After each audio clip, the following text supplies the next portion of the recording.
마태복음 7장 13절 14절 제가 읽습니다. 좁은 문으로 들어가라. 멸망으로 인도하는 문은 크고 그 길이 넓어 그리로 들어가는 자가 많고 생명으로 인도하는 문은 좁고 길이 협착하여 찾는 이가 적음이니라. 아멘. 좁은 문으로 들어가라. 멸망으로 인도하는 문은 크고 그 길이 넓어. 좁은 문하고 좁은 길까지 이야기하는 거죠. 그 길이 넓어. 그러면 이제 멸망으로 인도하는 문은 크고 멸망으로 인도하는 길이 넓고 생명으로 인도하는 문은 좁고 그 길이 협착하다. 길이 협착하다. 생명으로 인도하는 문을 열고 들어가면 문 자체도 좁고 길 자체도 좁고 협착하다라고 말씀합니다. 예수를 믿는 순간에 믿음의 여정이 시작되는 것이지 끝나는 것이 아니라는 말씀입니다. 예수를 믿어서 좁은 문을 통과한다 해서 거기에서 끝나는 게 아니고 그때부터 믿음의 경주를 하게 됩니다. 그러므로 믿음에는 인내가 필요합니다. 끝까지 주님을 신뢰하고 믿고 의지하는 믿음의 경주를 해서 좁은 길을 달려가서 완주를 해야지요. 하나님께서 우리를 이 땅에서 먼저 생명에 다해서 부르시든지 주님께서 재림하셔서 신부된 자를 정결한 세마포를 입은 자를 공중으로 불러서 공중에서 혼인잔치 속에 들어가게 하시든지 그러니까 주님의 재림이 먼저 공중 재림이 먼저 일런지 아니면 우리가 이 땅에서 인생을 마치는 것이 먼저 일런지는 알 수 없지만 그렇지만 그때까지 끝까지 믿음의 경주를 하고 믿음의 선한 싸움을 싸워야 한다 하는 겁니다. 그런 의미에서 좁은 길로 들어가고 또한 좁은 문으로 들어가고 좁은 길을 걸어가는 여정의 주체는 우리가 됩니다. 우리가 하나님의 주체가 되시는 것이 본질인데 또한 우리가 그 주체가 되어져서 그러나 우리의 힘과 능력과 지혜를 의지하고 좁은 문으로 들어가서 좁은 길을 완주할 수는 없는 것입니다. 의인이 사는 것은 오직 그 믿음으로 말미암아 살리라. 그러니까 죄인이 믿음으로 말미암아 사는 게 아니에요. 죄인이 그러는 게 아니고 의인이 그래요. 그러니까 하나님의 사람들이 뭘로 살아가느냐? 믿음으로 살아간다 하는 말씀입니다. 하나님의 사람들이 예수님의 사람들이 믿음으로 살아가요. 하나님을 의지하고 신뢰하고 그분의 도움과 은혜를 받아서 좁은 길을 통과해서 좁은 길을 걸어가는 여정을 갑니다. 좁은 문으로 들어가라. 좁은 문이 비유적인 단어, 영적인 표현이고 단어이기 때문에 또 은유적인 표현이기 때문에 정확하게 좁은 문이 무엇이다. 그렇게 이 본문, 짧은 본문인 마태복음 7장 13절과 14절은 설명하지는 않습니다. 그리고 좁은 길이 무엇이다. 그리고 정확하게 정의를 내리지 않아요. 그리고 넓은 문이 멸망으로 인도하는 문, 그 문이 무엇이고 멸망으로 인도하는 넓고 큰 길이 무엇인지는 설명하지 않습니다. 생명으로 인도하는 좁은 문, 좁은 길, 협착한 길도 설명하지 않습니다. 그래서 이 좁은 문, 그 다음에 좁은 길, 좁은 문을 통과해서 가는 좁은 길, 그리고 넓은 문을 통과해서 가는 넓은 길, 그것에 대한 어떤 이 뜻을 알려면 성경 다른 말씀들 가운데 66권을 같이 보아야지만이 알 수 있는 것입니다. 마음대로 이 두 구절만 가지고 본인 스스로 좁은 길과 좁은 문을 정의 내린다든지 넓은 문과 넓은 길을 정의 내린다면 본인의 정의가 될 것이고 본인이 정의 내린 그 길을 본인이 걸어가는 것이 나중에 주님 앞에 섰을 때에 그것이 합당할 것이냐 하는 것입니다.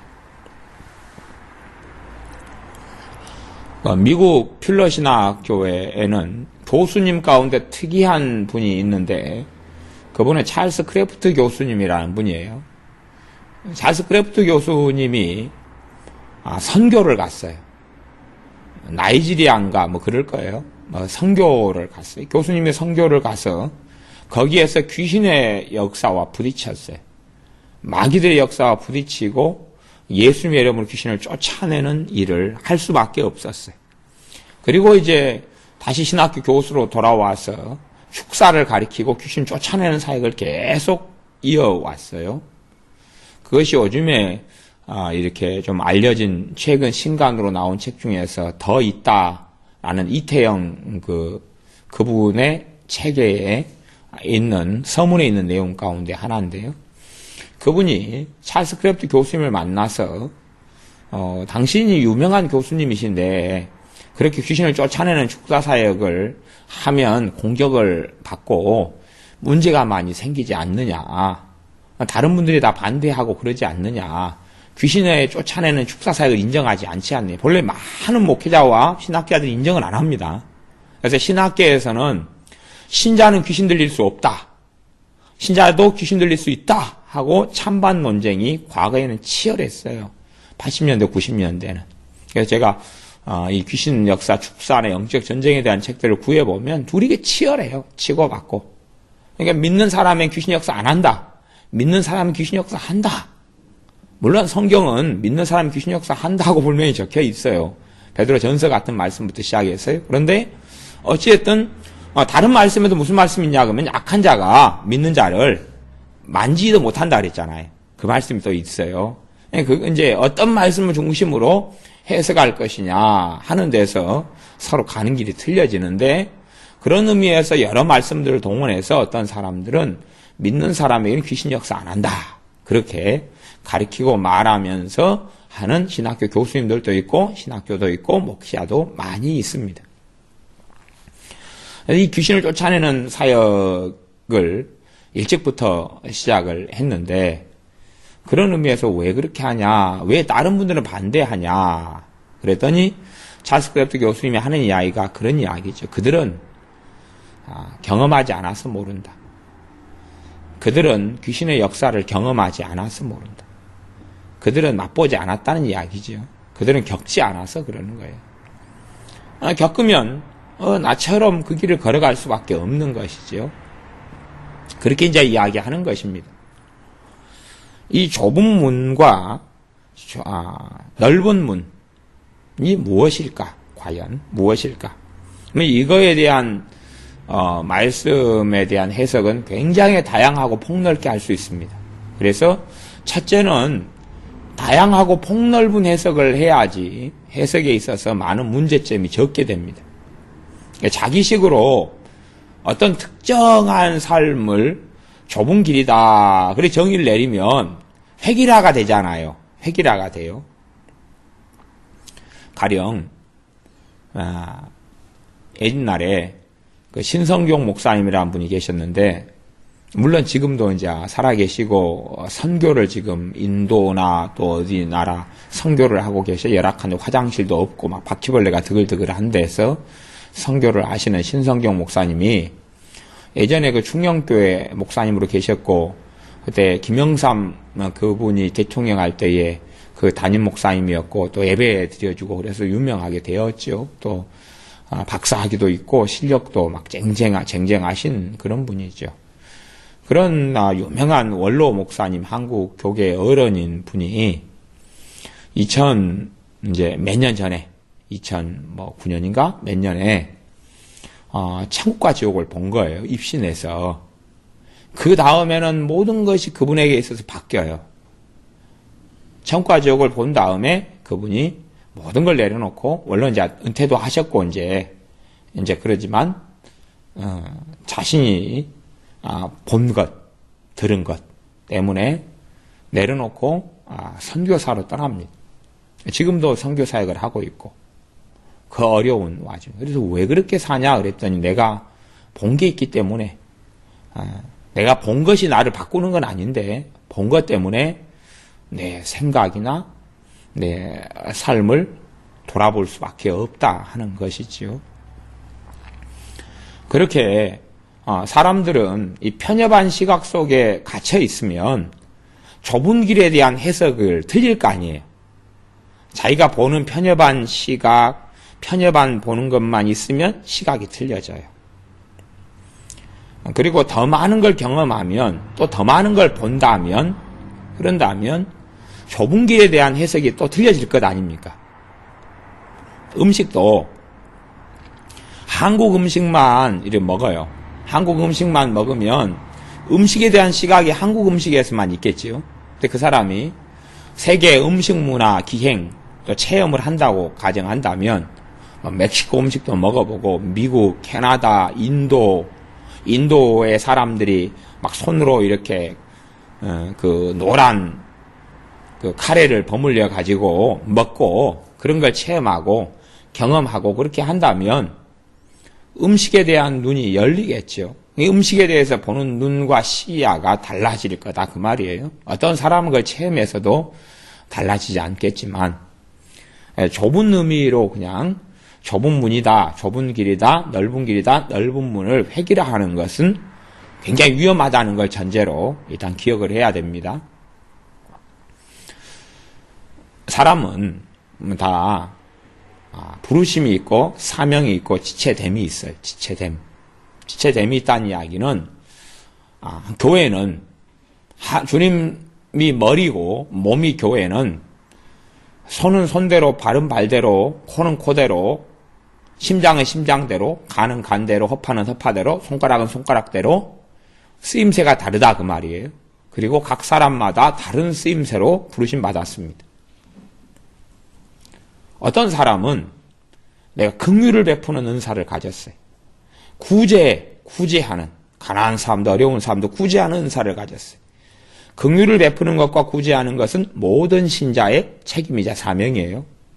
그러나 그 부분에 있어서 기름 부음이 특별히 있는 사람이 있고 은사가 있는 사람이 있고 부르심이 있고 소명이 있고 사명이 있는 사람이 있어요.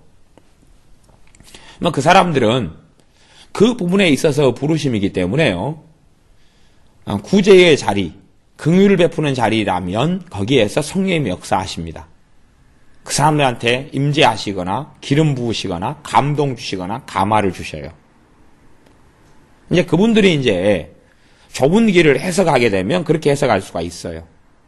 나는 내가 좁은 길은 구제하고 긍휼을 베푸는데 거기가 주님이 계시는 자리였다. 그러면서 주님의 말씀을 인용할 수 있잖아요.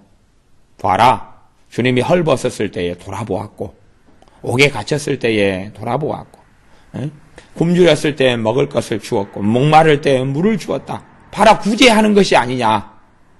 그지요? 그렇게 말할 수 있다 그 말이에요. 그러면서 그것이 좁은 길로 성경 한두 구조를 인용해가지고 연결시켜서 그렇게 해석할 수 있다 그 말이에요. 어떤 사람이 중보기도의 은사와 사명을 가졌어요. 중보기도는 모든 신자가 해야 될 책임입니다. 모든 신자가 해야 될 부르심이고 소명이에요. 그러나 그 부분에 특별히 지체로서 부르심 받은 사람은 또 있어요. 그러면 중보기도를 통해서 할 때마다 특별히 그 부르심이 있는 사람들에게는 성령의 역사가 있고 영적으로 회복도 있어요. 성령의 역사도 있고요. 성령의 인도하심도 더 누릴 수 있고요. 그러면 그런 분들은 좁은 길이 중보기도 하는 삶이다 이렇게 말할 수도 있죠.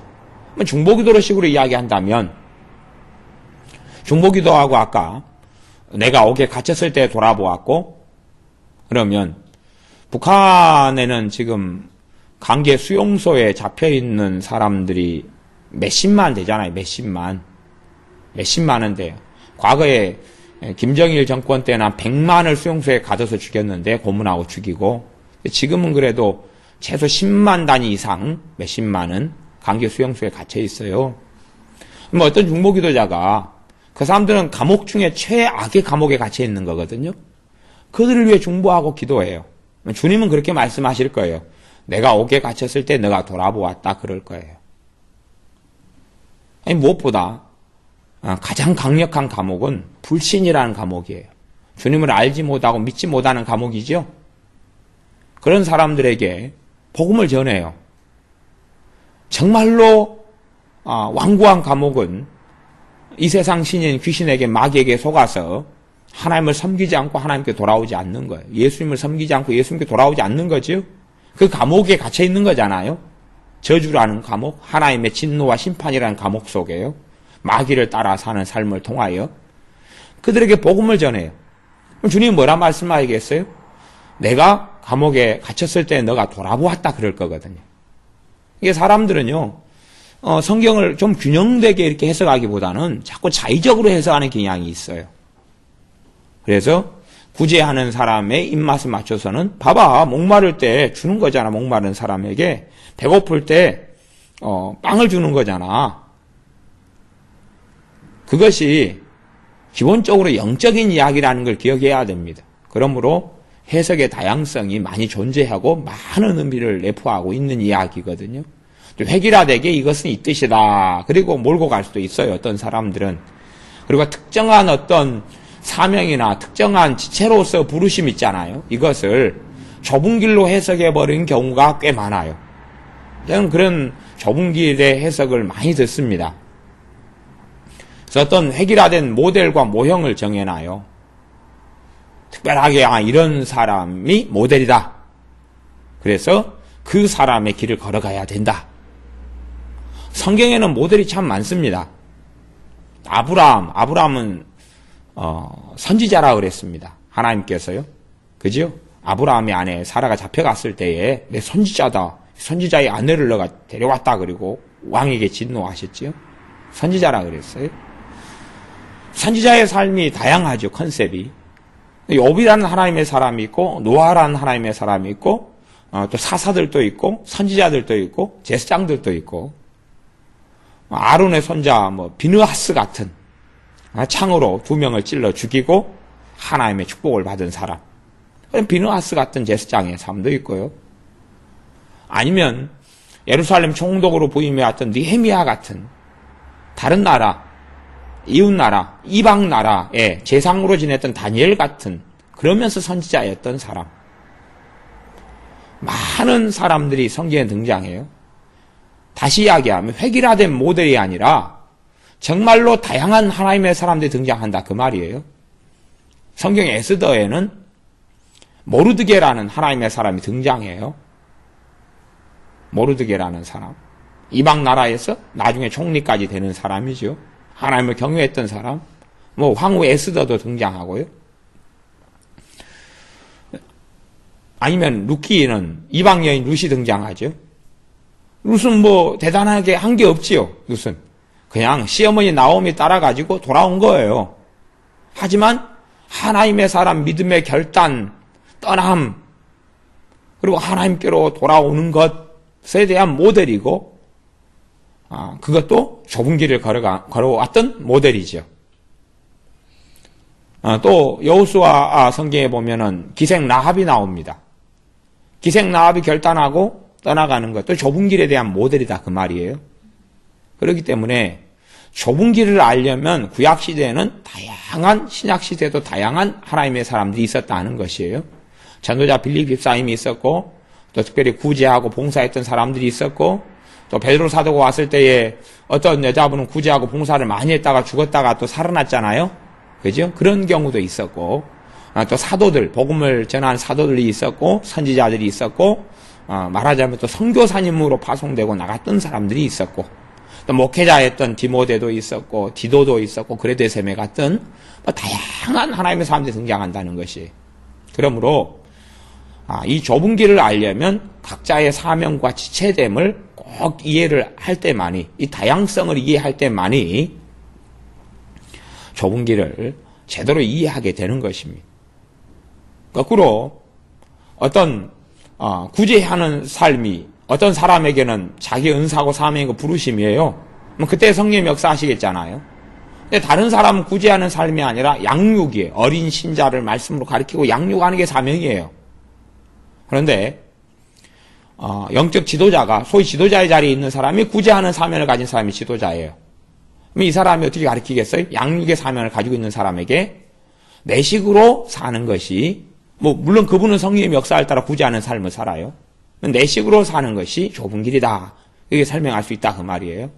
그러면 이제 양육으로 목양 쪽으로 사명을 가지고 있는 사람은 그래 맞는갑다 그리고 자기 길을 내려놓는다 그 말이에요. 때를 따라 종들에게 양식을 먹일 자가 누구냐라고 주님께서 말씀하셨는데 그렇게 안 한다 그 말이에요. 그래서 좁은 문이나 또 좁은 문을 통과해서 좁은 길을 걸어가는 것, 그것이 각 사람마다 각 하나님의 자녀 신자마다 부르시는 하나님의 부르심, 주님의 부르심이 있어요. 주님의 부르심, 하나님의 부르심이 있어요. 근데 이 하나님의 부르심은 실제로는 어린아이 신자 때는 일반적으로는 거의 잘 드러나질 않아요. 어린아이 때는 일반적으로는 거의 드러나질 않아요. 믿음이 성장할 때까지는 거의 드러나질 않아요. 어린아이에게 너 나중에 커서 뭐 될 거냐 묻는다 해도 그것은 형식적인 말에 불과하고요. 실제로는 아이는 그냥 말만 할 뿐이지 준비되지 않았어요. 어린아이 신자들에게 사명이 무엇인지는 별로 드러나지 않습니다. 근데 어린아이 신자들이 사명의 길을 어떤 은사를 받았다 해서 걸어가는 것이 심각한 문제를 야기할 때가 많기 때문에 어린아이 신자, 다시 말하면 초신자에게는 하나님의 일을 맡기고 시키지 말아라. 그들이 교만할까 염려된다. 그래서 교만해서 넘어진다는 이야기죠. 그렇게 성경이 기록되어 있습니다. 또 좁은 길과 넓은 길로 이야기하면 이제 본질적인 이야기를 한다면 넓은 길은 누구 중심이냐 그러면 자기 중심으로 살아가는 것이 넓은 길이에요. 좁은 길은 누구 중심이요? 주님 중심이에요. 주님 중심. 넓은 길은 자기 중심. 넓은 길은 자기 생각 중심. 그래서 신성경 목사님이 천국과 지옥을 본 다음에 책도 쓰고 이제 그랬는데요. 천국을 갔는데 자신은 어마어마한 상급이 있을 줄로 알으셨다 그래요. 제가 어쨌든 천국과 지옥 신성경 목사님 책을 제가 아직 안 읽어봐서 내용은 다 잘 모르겠어요. 근데 이제 이태영 그 기자분이랑 둘이 대화한 내용의 책에 이제 더 있다라는 책의 서문의 내용에 의해서 제가 이야기하는 거예요. 자신은 한국교회 큰 목회자고 또 양심적으로 하나님을 섬겨왔고 그래서 또 학벌이나 모든 부분에 있어서 그리고 큰 교회를 목회해왔고 잘 목회를 또 마무리도 지었고 그리고 또 계속하여 또 교회를 개척해서 목회하고 사역하기도 하고 그런 의미에서 주님 앞에 섰을 때에 기대한 것이 있었죠. 신성경 목사님께서요. 전국을 보았을 때에 그런데 그분의 표현에 말하자면 아주 그냥 간당간당하게 겨우 천국에 들어갈 정도 수준밖에 안 되었다 그렇게 이야기해요. 본인은 깜짝 놀란 거죠. 놀라서 천국에서 많은 분들을 보았는데 가장 주님 가까이 있는 사람들이 첫째는 순교자들이었고 그런 분들이 이제 보았다 그래요. 그 이름까지도 언급되었다 그래요.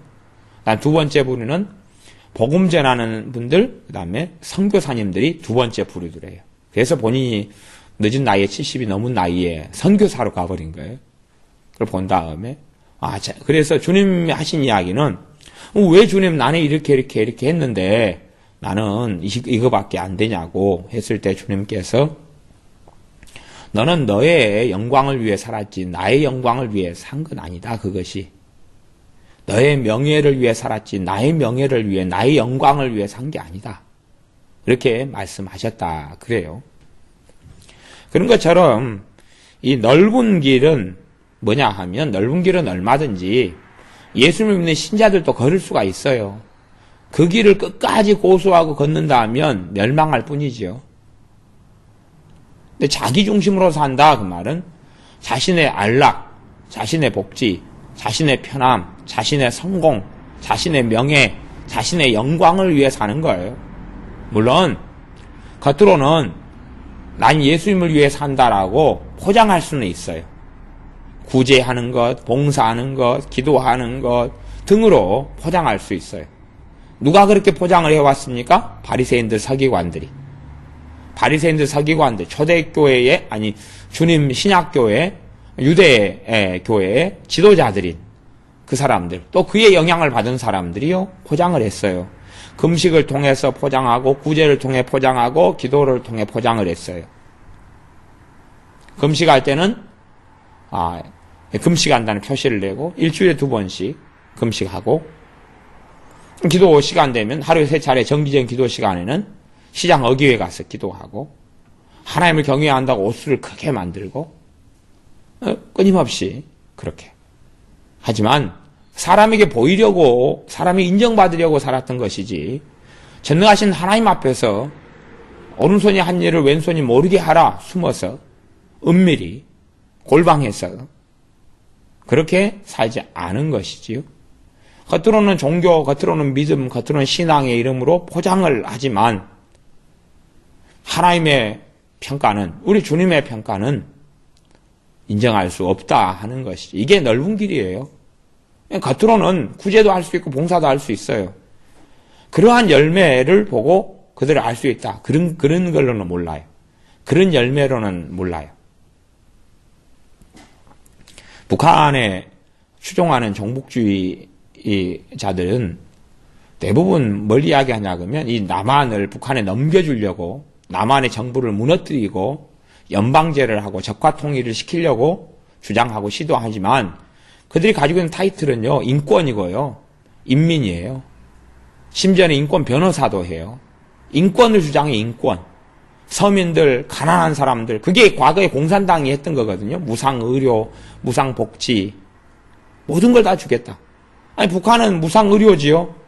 한데 링겔병도 없어가지고 맥주병에다가 링겔 약 부어서 지저분한 비닐 껍데기로 덮어놓는 게 링겔에 불과한 것이. 병원 시설도 의료도 열악하고 그런 데서 무상으로 해준다는 거예요. 그것이 무상의료의 실체예요. 사실은. 어떤 환상을 꿈꾸고 있는 거예요. 물론 이 한국 땅에 있는 또 북한에 있는 이런 공산 정권하고 중국하고도 많이 틀리고요. 그 다음에 과거에 동독이 했던 공산주의하고 지금 유럽에 있는 공산주의하고는 완전히 다른 거예요. 그냥 거기에 있는 사회주의하고 북한이 추구하는 그러한 김일성, 김정은이를 신으로 신격화해서 전 세계 10대 종교 가운데 북한을 집어넣잖아요. 그러한 독재, 상상이 안 되는 끔찍한 만행, 인권 유린, 그리고 자신 1인 독재 체제, 세습을 위해서 사람들이 2,300만 명을 이용해 가는 그러한 것하고는 틀리죠. 그런 공산주의하고는 틀려요. 이건 완전히 공산주의, 사회주의지만 이건 완전히 다른 진보고 다른 좌파예요. 사람들은 그것을 이해하지 못하고 동독이나 유럽의 어떤 사회주의, 공산주의하고 비슷하게 생각하는데요. 어찌됐든 그래서 겉으로 보이는 인권이다. 그런 열매로는 알 수가 없어요. 나중에 거짓 선지자에 대한 말씀으로 7장 20절에 보면 이러므로 그의 열매로 그들을 알리라 그렇게 말씀했는데요. 이들은 기본적으로 양의 옷을 입고 15절에 보면 너희에게 나온다 그랬잖아요. 양의 옷을 입고 나오니까 열매로 안다. 그럴 때 주님이 말씀한 거 말고요. 사람들이 보기에 인정할 만한 열매를 보이는 거예요. 바리새인 서기관들이 그랬잖아요. 금식이라는 열매, 헌금이라는 열매, 안식일을 준수하고 지킨다는 열매, 그런 열매들로 보였다 그 말이에요. 그러니까 그걸 보고 바리새인 서기관들은 당시에 존경받았어요. 당시에 지도자였고 리더였어요. 왜? 그 열매가 사람들 보기에 좋았거든요. 인정할 만했거든요. 하지만 주님은 그들의 진짜의 모습을 보셨던 거지요. 그들 마음속에 있는 악독, 불의, 시기, 살인, 증오심을 보셨던 거고, 또한 그들의 그 행위, 외면적인 행위 속에 있는 진정한 이유, 동기, 목적, 사람에게 보이고 사람의 영광을 취하고 얻으려고 그랬다 하는 것이죠. 로마서 말씀에 하나님을 알되 하나님으로 영화롭게도 하지 아니하고 하나님의 영광을 금수와 버러지의 형상으로 바꾸어 버렸다 하는 말씀처럼, 그렇게 겉에 보는 걸로 통해서 그건 열매가 될 수는 없는 거예요. 그건 왜? 양의 옷을 입고 양의 탈을 쓰잖아요. 그렇기 때문에 그 속에는 노랗기라는 이리가 있어도 알 수가 없다 하는 것이지요. 그래서 어떤 사람의 겉모습을 보고 와, 좁은 길을 걸어가는구나, 그렇게는 알기가 어렵다 하는 것입니다. 좁은 길을 걸어간다 알기가 어려워요. 그럼 이제 좁은 길은 어떤 길이냐? 주님께서 각 사람마다 부르심이 틀리고 사명이 틀리다 그랬잖아요. 그렇지요? 그리고 가장 기본적으로는 누구 중심의 삶요? 주님 중심의 삶, 하나님 중심의 삶이에요. 가장 기본적으로는 주님 중심의 삶, 하나님 중심의 삶이에요. 그게 좁은 길이에요. 이제 근본적인 의미는 거기에서는 크게 변동이 없습니다. 거기에서 더 깊이 있게 해석할 때는 이제 더 다양하게 해석되지만, 기본적으로는 자기의 영광을 위하고 자기의 배를 위하고 자기의 만족을 위하고 자기의 욕심을 위하고 자신의 평안과 자기의 복과 자신의 성공을 위하는 그런 삶은 넓은 문을 통과한 넓은 길로 가는 거지요. 자기를 위해서 예수를 믿어요. 자기를 위해서. 자기를 위해서. 물론 이 땅의 모든 사람들이 지옥 가려고 주님을 믿는 건 아닙니다. 구원받고 천국 가려고 믿어요. 그것을 자기를 위해서 믿는 것처럼 보이지만 사실은 그런 면은 자기를 위해서 믿는다고 하나님이 그렇게 보시지는 않습니다. 잘한다고 보셔요. 문제는 그렇게 믿는 가운데 자기를 얻고자 하면 잃고 자기를 잃으면, 주님을 위해서 잃으면 살리는 것이지요. 그래서 좁은 문이 하나님 중심, 주님 중심이에요. 하나님 중심, 주님 중심. 주님 중심, 하나님 중심으로 살아가는 삶이 좁은 길이고, 그 삶의 여정을 계속하여 걸어가는 길이 생명으로 인도하는 좁은 길이지요. 그래서 그러한 길을 걸어가는 사람은 적지요. 모든 사람들이 인정받고 싶어 하고요. 모든 사람들이 육체의 소욕을 만족해 하고 싶고, 모든 사람은 존경받고 싶고, 모든 사람은 남보다 더 가지고 싶고, 남보다 더 소유하고 싶어요.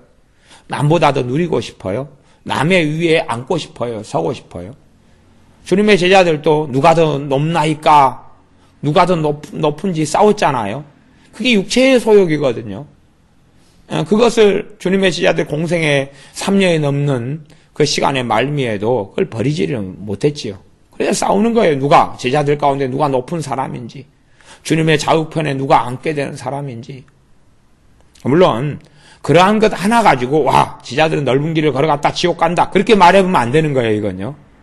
그렇게 또 평가해버리는 또 우스운 경우가 있는데, 그러면 좀 곤란하죠. 어떤 하나를 보고 전체를 보면 안 돼요.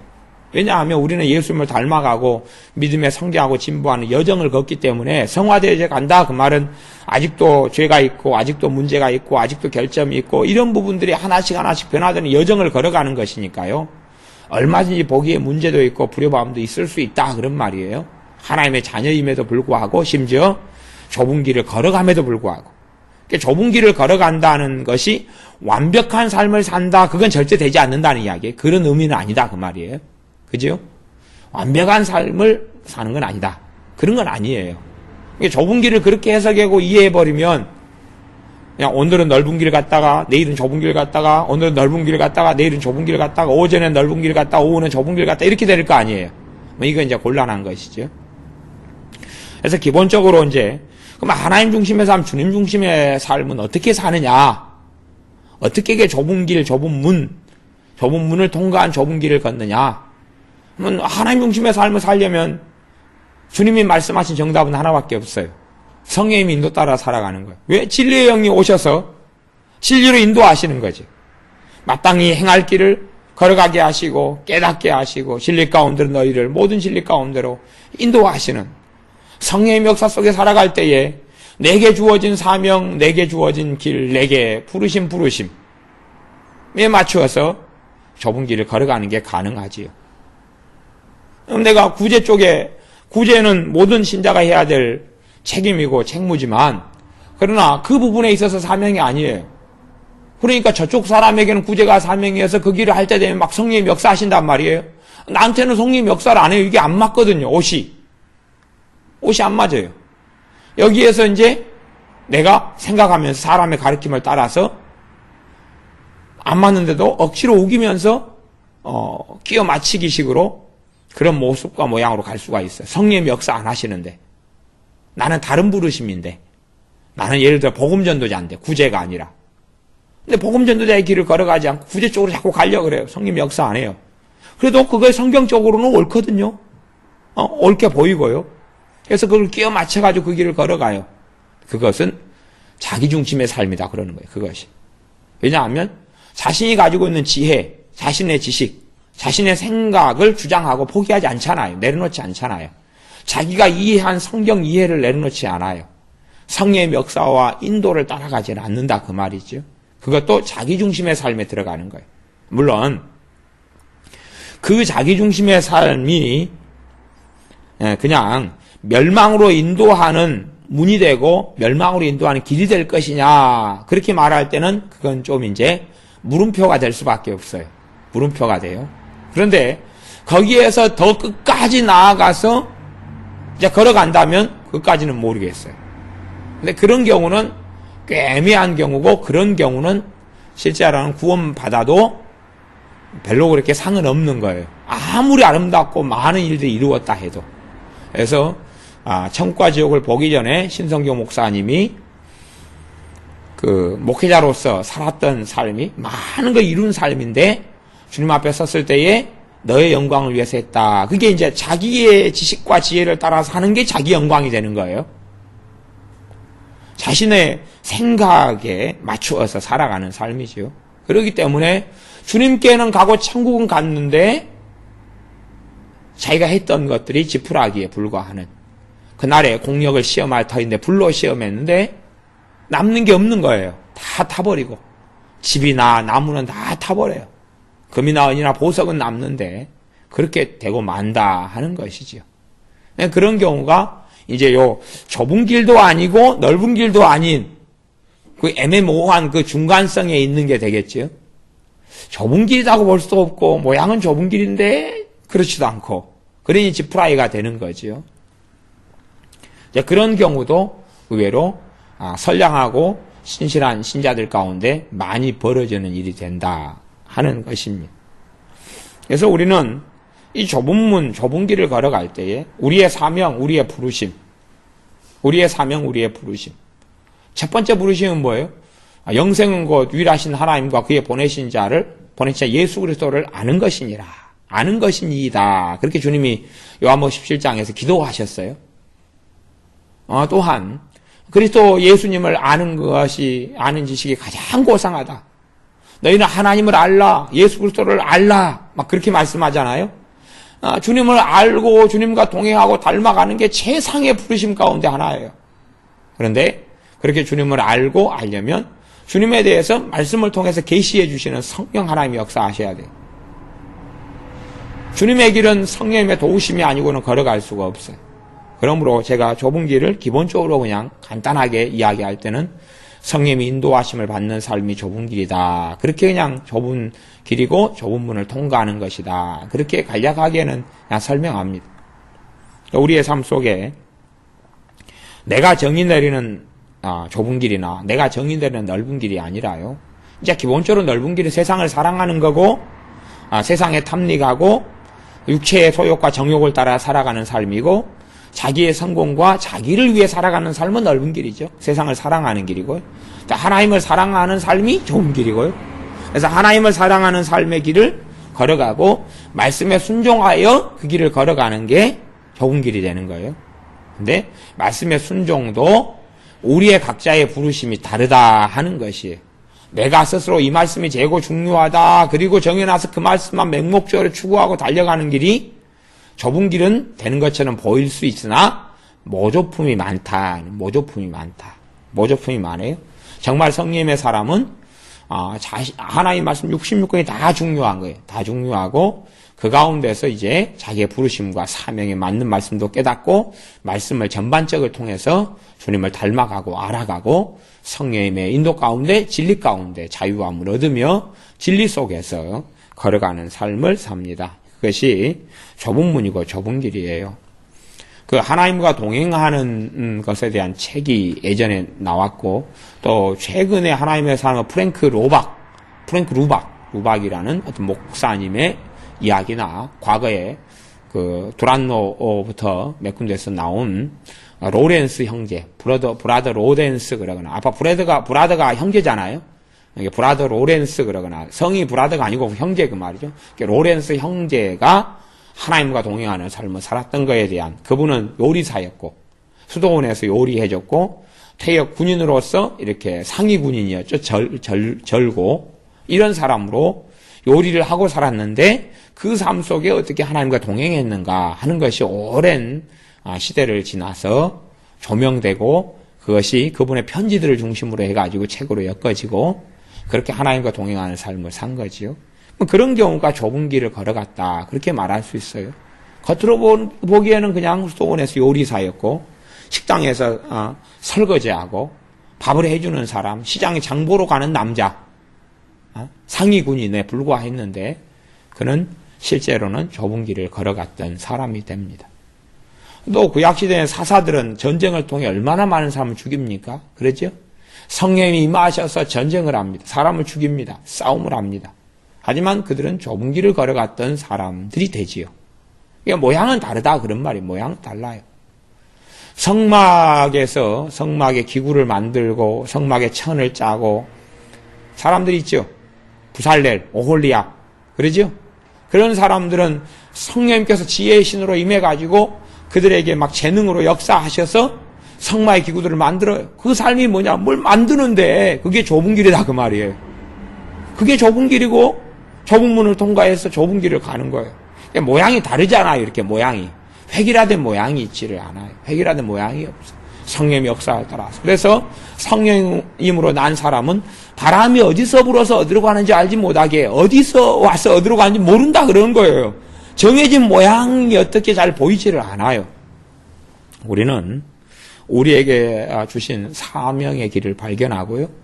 우리가 손이면 손, 발이면 발, 입이면 입, 코면 코, 눈이면 눈. 그렇게 주님의 부르심의 길을 걸어가야 됩니다.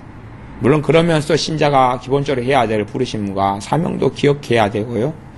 그것을 그러나 내 힘, 내 의지력, 내 지식, 내 지혜, 내 독선, 내 편견으로 이루는 게 아니라 성령님께서 인도하시는 대로 살아갈 수 있도록 진리 가운데 말씀 속에서 성령님께서 역사하시는 대로 그 길을 걸어가서 나를 인도하시려고 오신 성령님인데 그분을 손님처럼 모셔두고 내가 주님을 따르는 길은 걸어가는 건 불가능하다 그 말이죠. 성령님 없이도 내가 주님을 따르는 길이 가능했다면 주님께서는 보혜사 성령님을 보내시지 않으셨을 거예요. 그러나 성령님이 아니고서는 주님을 따르는 길이 불가능하기 때문에 죄인된 우리는 불가능하기 때문에 아무리 스스로 의롭게 되려 해도 불가능한 것이기 때문에 성령님의 인도를 따라서 우리는 좁은 길을 걸어가게 됩니다. 기도하겠습니다. 아버지 하나님, 우리의 힘과 의지로 우리가 정해놓은 모델을 따라서 이게 좁은 길이다 생각하고 가지만 그것이 얼마나 큰 착각이 많고 얼마나 큰 편견과 독선이 되는지요. 또 심지어는 내게 역사하신 성령님의 역사와 내게 있는 사명을 따라 다른 사람에게도 이게 좁은 길이다. 여기에 성령님이 역사하시고 이렇게 살아가는 것이 주님께 먹을 걸 주고 주님께 입을 걸 주고 주님께서 옥에 갇혔을 때 돌아보는 것이라고 말하지만 그러나 한 지체의 부르심에 불과할 때가 얼마나 많은지요. 우리에게 지혜를 주셔서 우리가 바르게 좁은 길을 걸어가는 삶을 살게 하여 주시되 세상을 사랑하지 않고 육체의 소욕과 정욕을 위해 살지 않고 성령님의 소욕을 따라 살게 하시며 내 뜻과 내 영광과 내 나라를 위해 살지 않고 주님의 나라, 아버지의 의를 이루기 위하여 살아가는 우리가 되게 하여 주시옵소서. 내 지혜, 내 지식이 아니라 성령님의 분별과 인도하심을 따라 주님을 영광스럽게 하는 주님 중심의 삶, 아버지 하나님의 중심의 삶을 살게 하옵소서. 예수님의 이름으로 기도하옵나이다. 아멘.